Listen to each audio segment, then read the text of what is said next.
अंत्योदय अन्न योजनेअंतर्गत पात्र लाभार्थ्यांना मोफत साडीचे वाटप.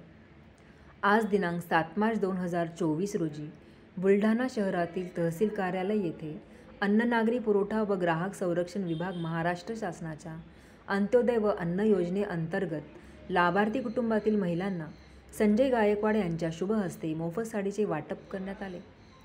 यावेळी त्या ठिकाणी सोबत तहसीलदार श्री V.S. कुमरे साहेब, जिल्हा पुरवठा अधिकारी श्रीमती R.M. बेसये, सहाय्यक जिल्हा पुरवठा अधिकारी श्री गजानन टेकाळे, निरीक्षण अधिकारी श्री अमरसिंग पवार.